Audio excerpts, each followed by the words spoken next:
All right, hello everybody. Welcome to Laser Brains. We review comedies now. I'm your, Our first one. I'm your co-host Mike Allen. As always, I'm joined by Joshua Marvella. Yeah, today we're going to be talking about The Burbs. Yes, and a movie I had not seen till today. whoa, I've seen it like so many times, and this is like the 100th. But guess whose pick it is?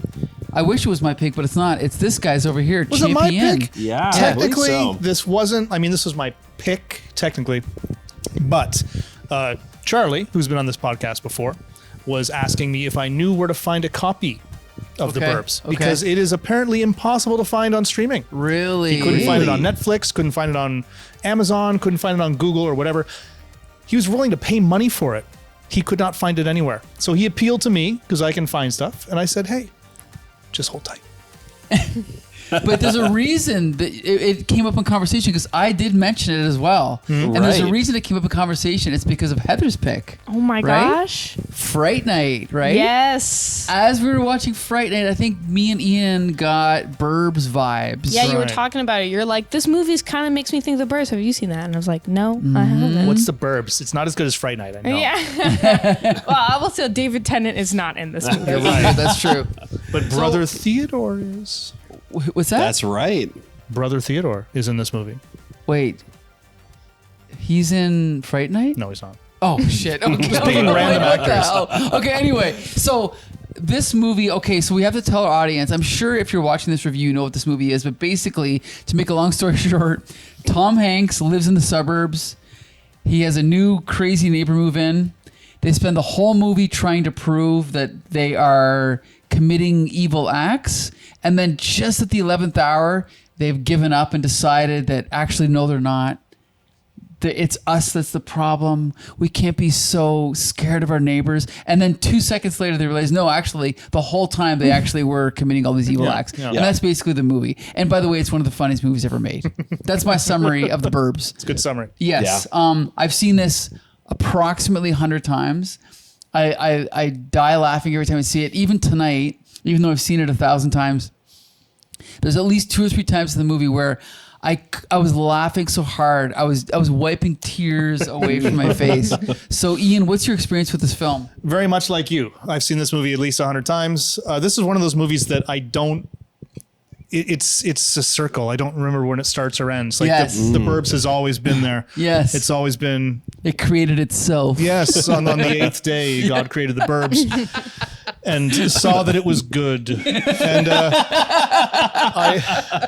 I wore a VHS tape of this out when I was a kid. Okay. Wow. Okay. And then when I discovered you could download movies off the internet, it's You one of just the first became movies. unstoppable. Yeah, I never can stopped watch since. this as Right, many right. times as I want, and it lives here. It lives here. Yep. I'm not going to say it's a flawless movie because there's some rough edges, but One or it is two, one of the maybe. funnest movies that I think Yes. exists. Yep. Okay, so now we have 2 novices who saw it for the first time tonight. Joshua Marvell, do you want to tell us your general impression of this film? Just your So, like Heather, the first time I had heard of this movie was when we were recording the podcast for Fright Night. Never heard of this movie. And I'm surprised because I like Joe Dante. I love the Gremlins. Sure. So, I had no expectations for this really going in. I've never even heard of it.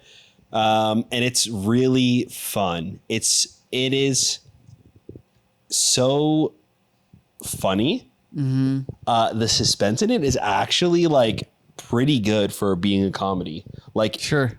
like It was like really- barely a comedy. Like it was like Right. a comedy, but also like the tension was still high, like higher than I would expect for a normal Yeah. comedy. Sure, like it wasn't sure. just funny. Right. And Good really, point, good point. I did not know if the neighbors were going to be crazier. Right. Yeah. Right. Like for real, I really did not know. Like Mm-hmm. I kept in my brain, I kept going back and forth. Yeah. Like, what is Yeah. really going on there? Right, and then right. like, oh, there's nothing going on. I just like kept Yep. going back and forth, and then They do such a good job of selling that Right. plausible deniability. and then at the end of the movie, I felt a little bit let down because I was like, when the explosion happened, I'm like, it's hilarious.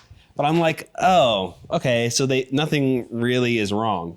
And I was like, okay, it kind of felt anticlimactic, like what a weird way to end the movie. And then it was like this false ending again. It caught me off guard. Really, it did. Yes. And you feel so vindicated at the end as well. You're like, I knew it. Why were they digging? Yeah. So, okay, Heather, now you have to tell us what's your impression of this movie first time seeing it? Oh my God, this movie was excellent. I can't believe I'd never seen this before. I can't believe more people haven't heard about it. I'm also really surprised that it's not on like more streaming services or something to rent. Sure. That really surprises me, especially because like my very first impression, even just like watching the beginning, like all the musics and they're going through all the neighbors and stuff, I'm like, this is a movie that was designed to become a cult classic. Right. Like it had that vibe to it. I'm like, oh, this movie might not have done well in the box office, but people are going to hold on to it and like really embrace it in a very serious way. So I'm surprised that is not the case.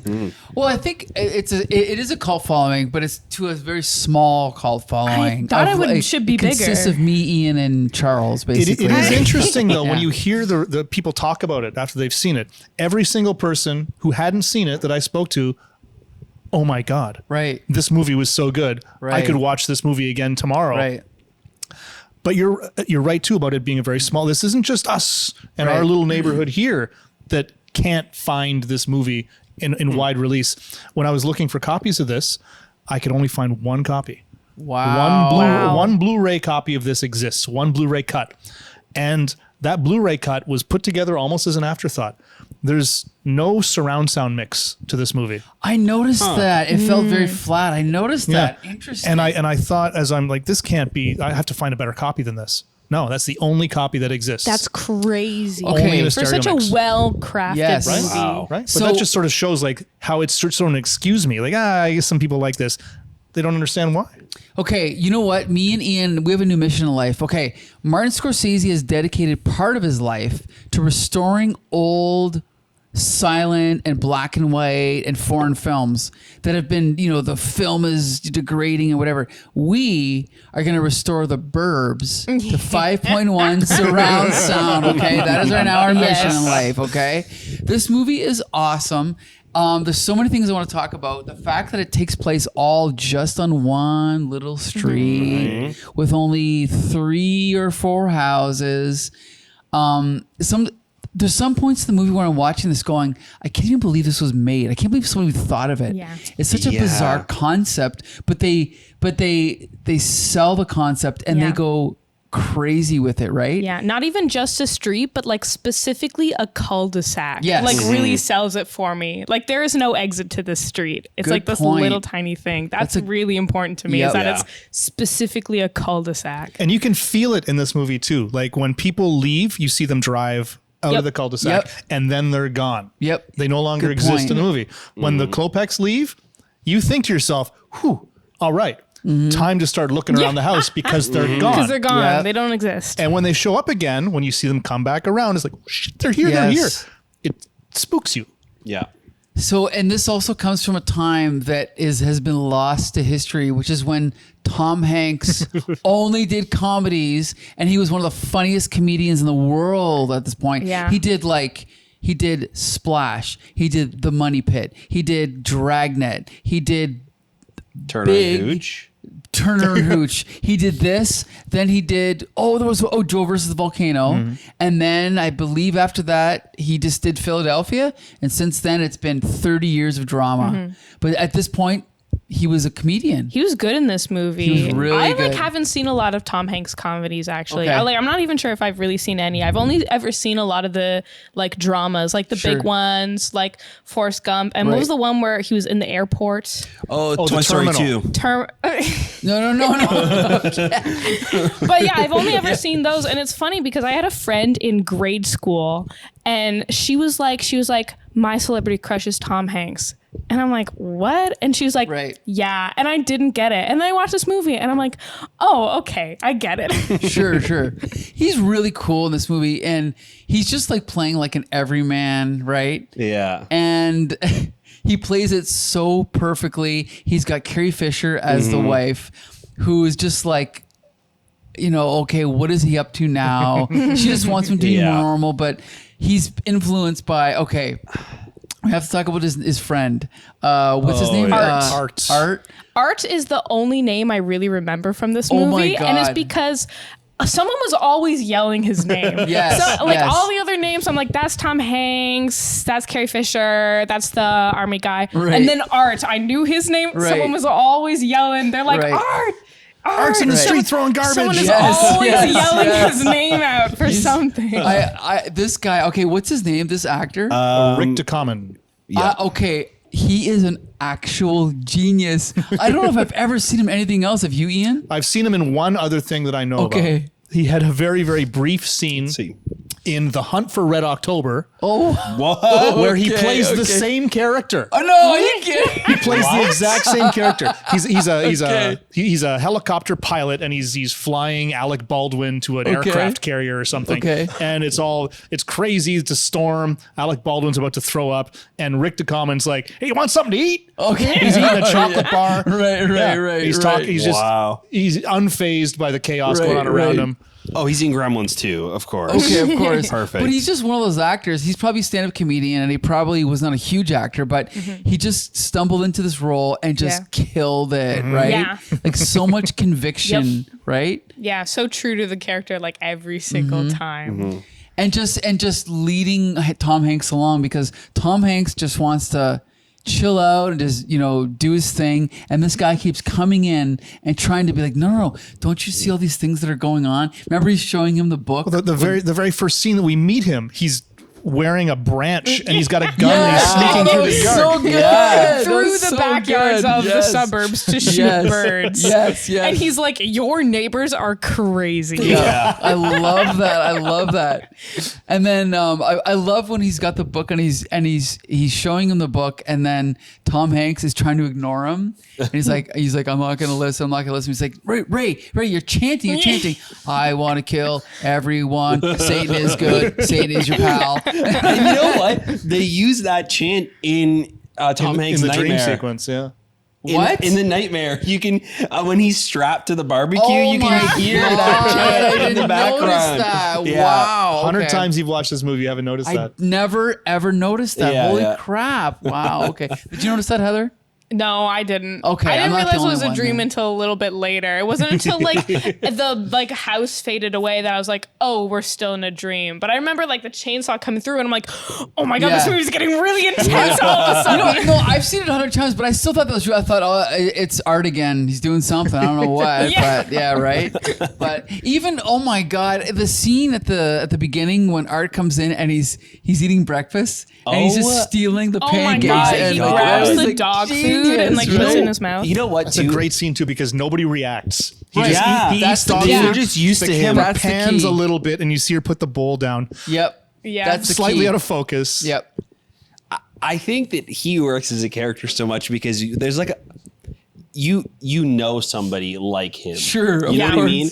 That's You- your friend's crazy dad. Yeah. That will not leave you alone when you're hanging out. He reminded me of one of my old neighbors. Sure. Like genuinely. Did your old neighbor ever help himself to leftovers from He your would fridge? walk Actually, into now our that you house. mention it, I have a friend. My dad had a friend like that. Our neighbor would walk into our house without knocking. Just come in. Hey, how's it going? Blah, blah. Grab a banana. Yep. Yep.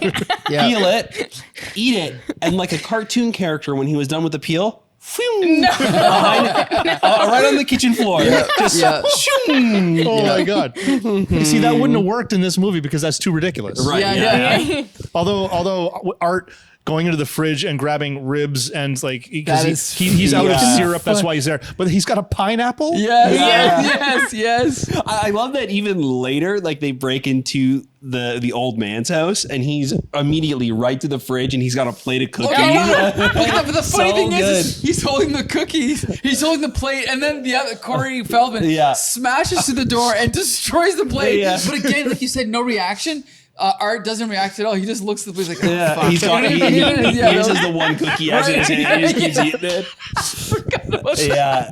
Oh my God! Yes. But he's also trying to get everyone's attention at that point too. He's like, "Hey guys, I Yeah. found these cookies." Yeah. I know. Moments like that. It's like I was talking to I think it was Ryan, and it's like we feel that 80s is the peak of like comedy in all Hollywood Yeah. history. I'm sure that, there's some bias there, but really there's like a certain sense of humor from the 80s that just, I don't know. It's like everything was firing on all cylinders. Yeah. Because when you watch a scene like that, you got to wonder, okay, did this guy ad-lib that? Did he suggest it? Was it all in the script? I don't know. Right? See, the way I look at that scene, I think that was in the script. And I think Joe Dante's like, all right, all these people are in the house. How do we get them out of the house? Okay. Right? We got to keep this movie moving along. Yeah. How do we get them out of the house? I don't know. Art's got some cookies. Ricky smashes them, and that sets Ray off. Like, let's get out of the house. I forgot about that. Yeah, We've broken enough laws for one day. I forgot about that. Speaking of Tom Hanks freaking out on him, he does such a good job of being just like a normal dude. Yes. And then slipping gets pushed immediately. to his breaking going point. crazy When on he him. freaks out in the movie, it doesn't feel out of place. Like it's so perfect every time, and it's like little. It's a little bit. Like and when he then smashes, like when he crumples the cups. Yes. I love a good Tom Hanks. Oh no, Exactly. Yes. And then just like anguish. And then when he walks, he's trying to go in, and Carrie Fisher hits the door. Oh God, it's so perfect. Carrie Fisher's amazing in that scene too, because she bonks him in the head and she's like, oh my God, I'm so sorry. But she's also laughing. Yeah. He instantly grabs the beer cans and smashes them, and her face goes from to in 1 second. Right. And then instantly from that to annoyed. She's like, you feeling better now? Yeah, exactly. She's so good. Oh, and then it cuts to him holding the ice on his face. Yeah. Oh, it's so good. Okay, speaking of freakouts, I swear to God, I think near the end of the movie, when he lays down on this stretcher, and then gets up and grabs the stretcher, throws it into the ambulance. Funniest thing I've ever seen in my life. Like, that had to be Tom Hanks ad-libbing. He's like, just take me to the hospital. And he grabs it and throws it in and just lays down. And then Carrie Fisher comes over. He's like, are you all right? He's like, yeah, I'm fine. He just lays. Oh, God. I also love her just like slowly like, all right, well, I'll figure out what hospital they're sending me to and follow you there. Yeah, exactly. And then just close the ambulance door. She closes it. Exactly. Oh my God. Okay, we're still talking about Tom Hanks. Okay, and this is the thing about like comedies. We don't know what's in the script and what isn't, but when they go to the house and they finally get in and they're sitting with the family, and then we cut over and Bruce Dern he picks a little piece off of it. He like peels the whole thing. He peels it off, and he's totally normal. He peels the whole thing, and then he's like, "Oh my God, I've just peeled off this wallpaper. Like you were doing that the whole time. Why did it take you peeling off this giant piece for you to sticks it back on? Oh my bad. You could have stopped anytime sooner. What were you looking for? What was behind there? Him and Art are like children the entire movie. It's so totally good. right. Well, I mean, they literally call on that when they ask Carrie Fisher for him to come out and play. Yeah. I already gave you my answer. Okay. Yeah. Well, that's exactly what this movie is, start to finish. This is a kid adventure film from the 80s, except all the kids are grown-ups. Yes. Like this so is Goonies, but they're grown-up. Yes. Perfect way to describe it. Yeah. Okay, sorry. Also, so when they're sitting in the house and then they offer the sardines. Oh to my Tom God. Hanks. And he takes a bite and you can hear like the bones crunching. And then Even before that, when he's like putting his wet. fingers in, it's just like it's all like wet. Yeah, it's like fleshy. terrible. And then they cut away and then he starts to cough. He's like, and he's making this noise like, and he keeps going and going and going and going. And then grabs like a newspaper. It's like outrageous. They like start a new conversation in between that him eating it. Like he eats it, and then Carrie Fisher changes the subject, and they start talking about something else, and then he starts coughing. It's not even like it's like no. It like time passes, and he You're right. Like You're right. we don't even see him like lose control. Where he just loses. Well, it. Bruce It's Dern bad. says something there. Like Bruce Dern says, he's, like doing who do you got something- locked up in the? You got Yeah, somebody all locked the up ladies in are the trying their basement. hardest to have like a normal normal human interaction, and they're like, so like weather, how are you liking it here? That's right, like that's stuff, right. and he's like, who do you have in the basement? That's right. Yes. What's going on? Yep. Oh God. Like the premise of this movie is so simple, but it's so effective. It's such a simple thing. All they want to do is solve this mystery of what these guys are doing, right? And we get the hints of the basement lighting up and what's his name? The neighbor disappearing. Walter disappearing. Oh, by the way, this is also an allusion to Alfred Hitchcock's Rear Window, because in Rear Window, right?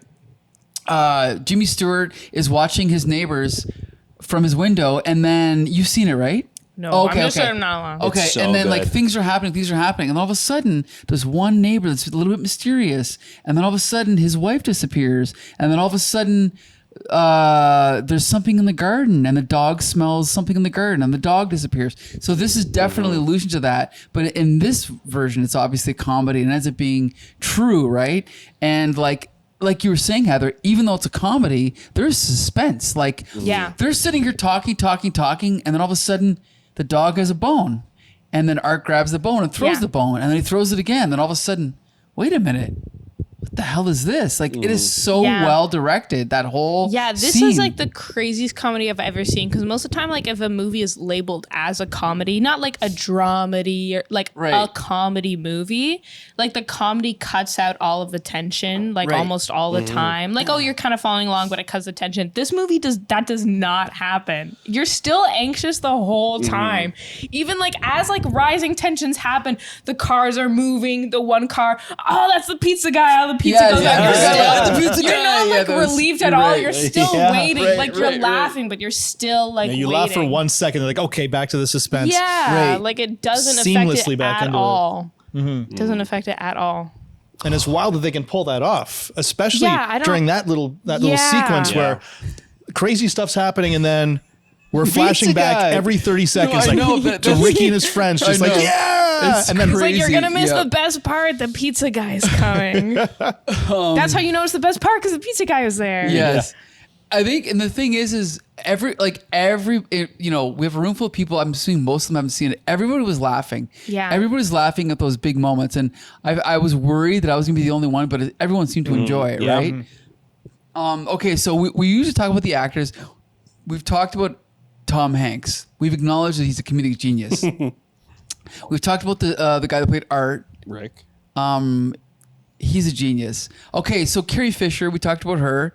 Like just this role, like she didn't play a lot of big roles after Princess Leia, but this is one of them. And like you said, she's perfect, right, Ian? Yeah, she grounds the movie. Right. She's the grown up in the, well, her and Bonnie are the two grown ups in the room, but she's the responsible one. She's the one who's... At any moment in this movie, Carrie Fisher could have turned straight into the camera and turned this movie into a home PSA about something. Right. Have you checked your home recently for gas leaks? And I would have been like, oh, okay, this makes sense. Is your husband afraid of Satanists? Yes. Yeah. No, fantastic. Like I said, her range is incredible in that one scene, going from concerned and amused to freaked out to annoyed in 1 second. Right. And I don't know, she's you just want to give her a hug. Yeah, she's great. She just makes the movie feel real. Yep. And we should also point out, I want to say one thing. She is actually a novelist. She's written novels, I think, before. Oh, really? And yes, I believe she was apparently hired. We never mentioned this on our podcast. She was hired to, quote, punch up the dialogue on The Phantom Menace. Because she is an established author, yes. So she's not just a pretty face. She's smart, yes. She also, she wrote the line, "There's always bigger fish." Are you serious? No. Oh, okay. You had me going there for a minute. You had me going. Okay, so who else do we have in our cast there? Oh, did you want to say something about her? Yeah, she's great. Okay, she's great. She's just very subtle. Yeah, very subtle. In her acting in this. It's like which is needed, I think. Yeah, like she in a very good way. She's subtle. Yeah. Like, and scene, sorry, go ahead. I was gonna say the scene with her like watching that game show or whatever they're doing, and then Jeopardy, Jeopardy. Yeah. Art's in the background, and she's just like, oh, what? She just plays it perfectly, right? Like you said, straight. But she also throws some stuff in there to make her feel like a human, right? Sure. Like this is not an actor because she says dorky shit. Like when she's putting the dog food down. Ooh, here's a doggy gram that came for you. Yeah, yeah. It's so ridiculous. Right. It doesn't. It's aside from the fact that that's the sort of thing that any person would say in the privacy of their home. She gets it. Yeah, she gets it. Like it's a satire of like suburban life, right? Like I love that. Okay, who else we have here, Josh? Bruce Dern. Bruce Dern, Bruce Dern is Bruce Dern. He's fine. You know what I mean? Because Ian, you were talking about how this movie's not perfect. I think this movie's like a 9.8 out of 10. Bruce Dern is good, but maybe he's this much over the top with his army uniform. You agree? He's a bit of a caricature. Right. He's a caricature that the movie kind of needs. Yeah. Right. Because you have these archetypes in these kids adventure movies. You have the straight guy. You have the sort of chubby, goofy kid. That's Art. And then you've got the kid who's like maybe his dad's in Vietnam and he has access to all this fancy stuff. Now in this film, Bruce Dern was in Vietnam.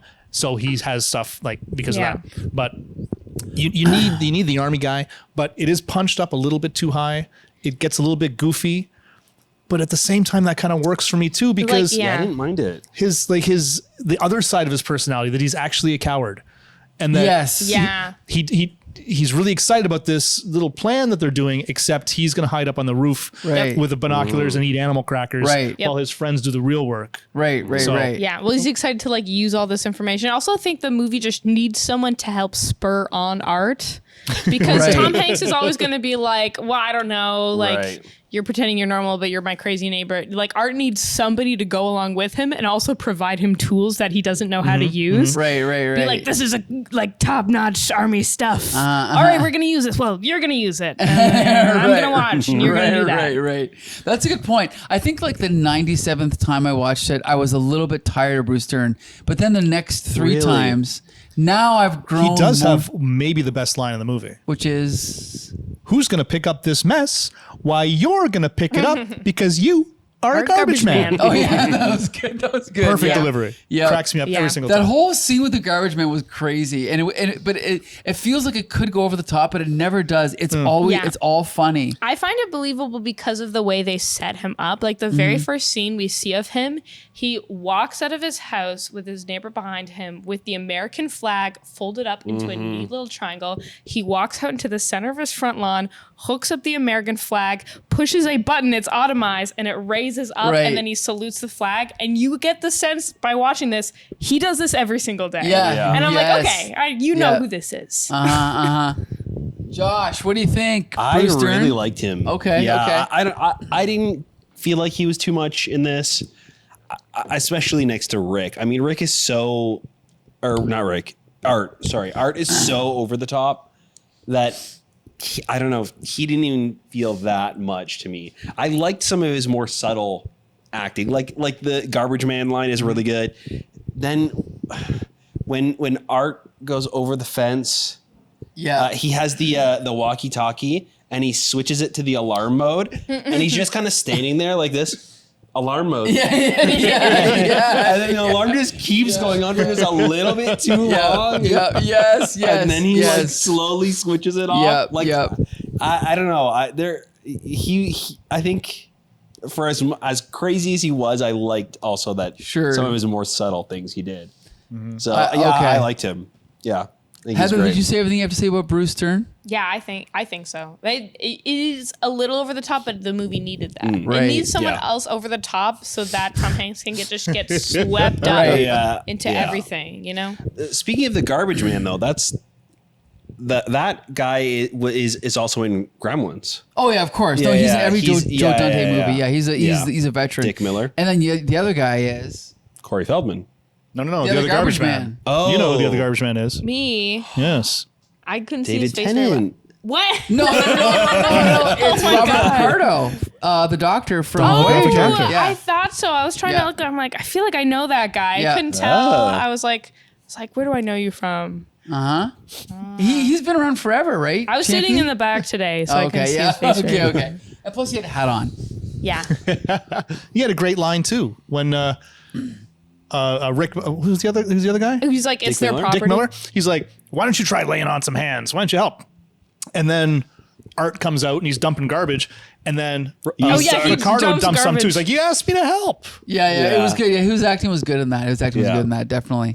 Okay, so now we could talk about them as a group, but let's talk about the neighbors. Corey Feldman? No. Okay, okay. Like the neighbors, the neighbors.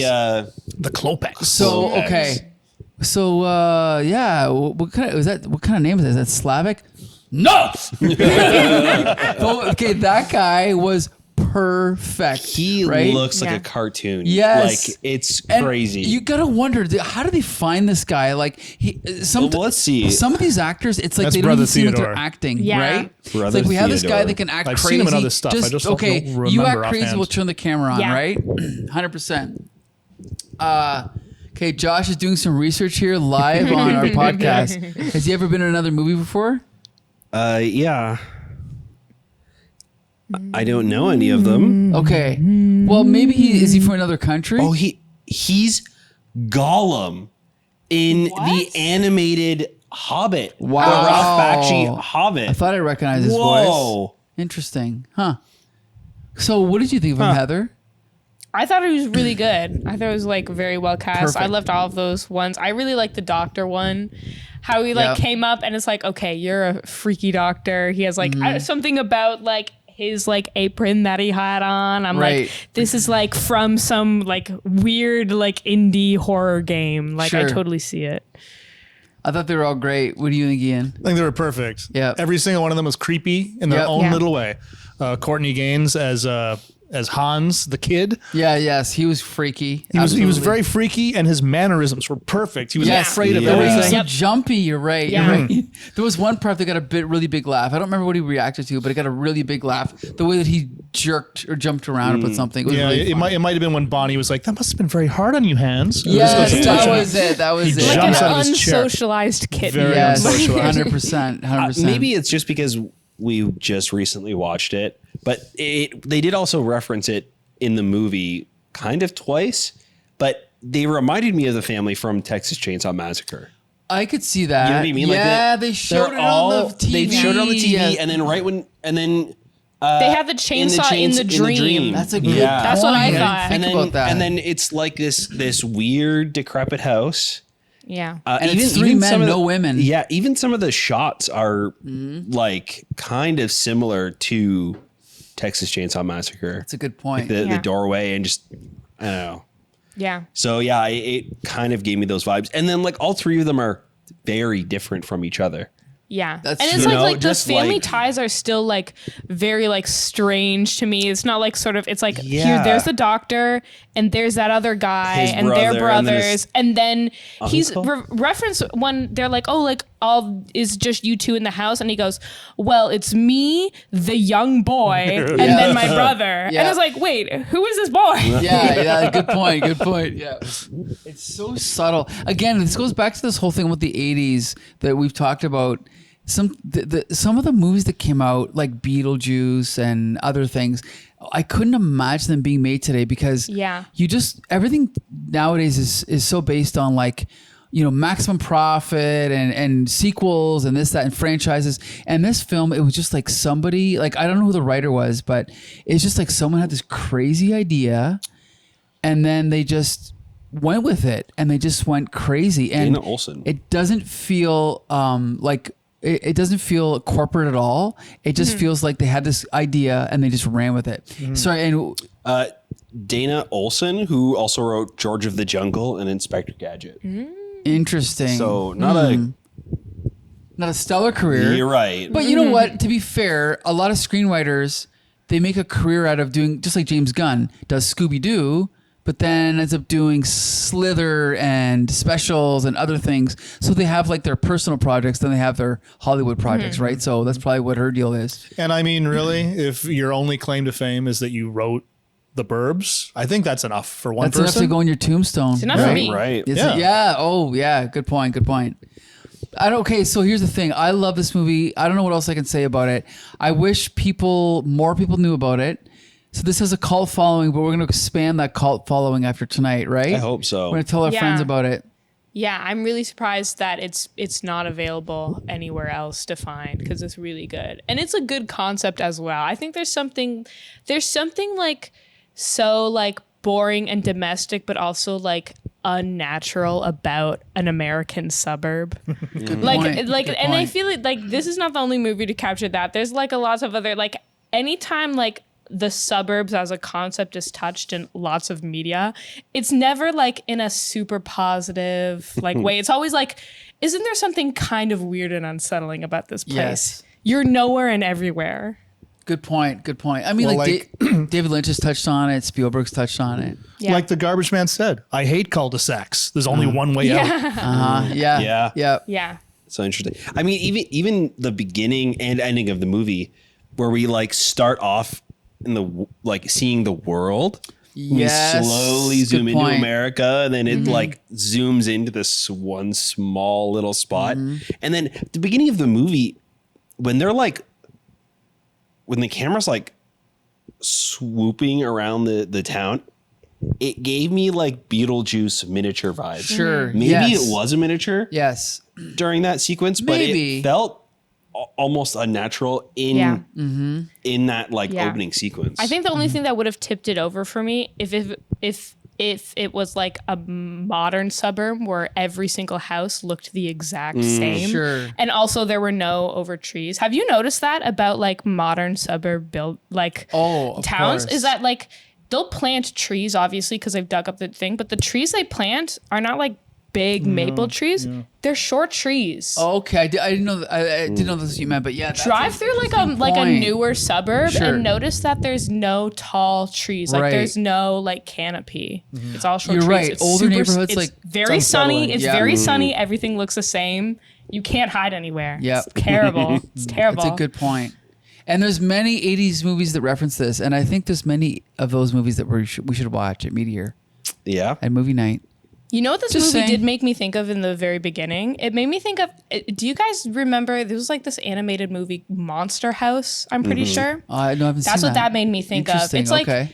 so it's like an animated movie, very like Polar Express animated, like a Yeah, little uncanny. A lot of and it's yeah. about like a haunted house, except like in the literal sense, like the house is like a literal creature that eats kids. Okay. That's what it made me think of. I'll have to check that out. It's That's not all I have to great. say What on that. studio is it? It's not good. It's not a good movie. I just remember Okay, seeing it okay. once Maybe as like a Warner kid. Brothers or something. I remember seeing it once as a kid, and the only thing I remember about it was that it was like really upsetting to me as a small Okay. child.